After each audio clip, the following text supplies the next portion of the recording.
हर हर महादेव। आप सभी का हमारे चैनल पे बहुत बहुत स्वागत है। आज हम अपने वीडियो में 16 सोमवार की व्रत कथा लेकर आए हैं।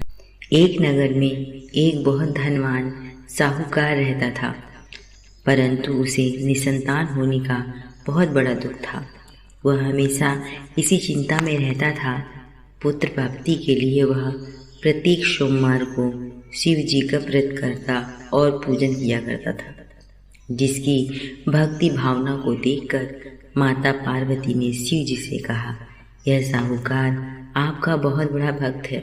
यह बहुत लगन से आपका पूजन और व्रत करता है। आपको इसकी मनोकामना पूरी करनी चाहिए। शिव जी ने माता से कहा, हे पार्वती, यह संसार कर्म क्षेत्र है। जो इस संसार में जैसा कर्म करता है वैसे ही फल भोगता है। परंतु माता पार्वती की जिद ने उनके सामने शिव जी को झुकना पड़ा।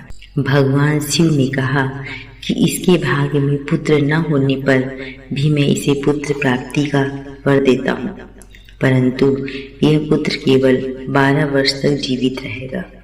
माता पार्वती और शिव की सभी बातें साहूकार सुन रहा था, जिसकी वजह से न उसे खुशी और न ही कोई गम था। हालांकि वह पहले की तरह ही भगवान शिव का व्रत और पूजन किया करता था। कुछ समय बाद उसे सुंदर पुत्र प्राप्ति हुई। साहूकार के घर में खुशी मनाई जा रही थी, पर उसे कोई प्रसन्नता नहीं थी। जब लड़का 11 साल का हो गया तो उसने पढ़ने के लिए पुत्र को काशी भेज दिया। साहूकार के साथ उसके मामा को भेज दिया गया। साहूकार ने अपने साले से कह दिया कि रास्ते में जिस स्थान पर भी जाओ, यज्ञ और ब्राह्मणों को भोजन कराते हुए जाना। ब्राह्मणों को भोजन कराते जा रहे थे।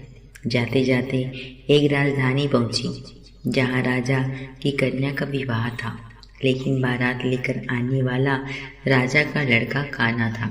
राजकुमार के पिता को चिंता थी कि वर को देखकर कन्या शादी के लिए मना न कर दे। तभी राजकुमार के पिता अति सुंदर साहूकार के लड़के को देखकर सोचा, क्यों ना शादी इस लड़के से करवा दी जाए। साहूकार के लड़के के साथ विवाह कार्यक्रम संपन्न हो गया। उसके लिए लड़के ने ईमानदारी देखते हुए शादी के दौरान राजकुमारी के चुनरी के पल्ले में, यानी शादी में जो गांठ बांधा जाता है, उस पर लिख दिया कि तेरा विवाह तो मेरे साथ हुआ है। राजकुमार के साथ तुमको भेजेंगे। वह एक आंख से काना है और मैं काशी पढ़ने जा रहा हूँ। सच्चाई जानकर लड़की बारात के साथ जाने से मना कर दिया। काशी पहुंचकर साहूकार के लड़के ने पढ़ाई शुरू की। जब लड़की की आयु 12 वर्ष की हो गई, 12वें साल के दिन लड़के के मामा से कहा, तबीयत सही नहीं लग रही मामा जी। फिर अंदर जाकर सो गया। सोने के बाद लड़के के प्राण निकल गए। जब मामा को पता चला कि वो जोर जोर से रोने लगे। संयोगवश उसी समय शिव जी और पार्वती जी उधर से जा रहे थे। रोने की आवाज़ सुनकर पार्वती माता का हृदय व्याकुल हो गया।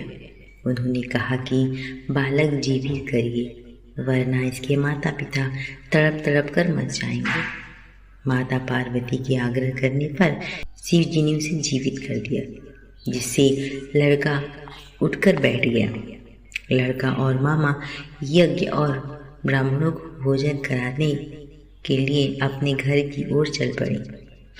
वे उसी रास्ते से लौटे जिस रास्ते में साहूकार के लड़के और राजकुमारी की शादी हुई थी। राजा ने लड़के को पहचान लिया और राजकुमारी के साथ उसकी विदाई कर दी। जब लड़का घर पहुंचा तो माता पिता घर की छत पर बैठे हुए थे और यह प्रण करके रखा था कि अगर पुत्र नहीं लौटता तो वे अपनी प्राण त्याग देंगे। सेठ ने आनंद के साथ उसका स्वागत किया और बड़ी प्रसन्नता के साथ रहने लगे। जो भी सोमवार का व्रत करता है और इस कथा को पढ़ता है या सुनता है, उसकी समस्त मनोकामनाएं पूर्ण हो जाती हैं।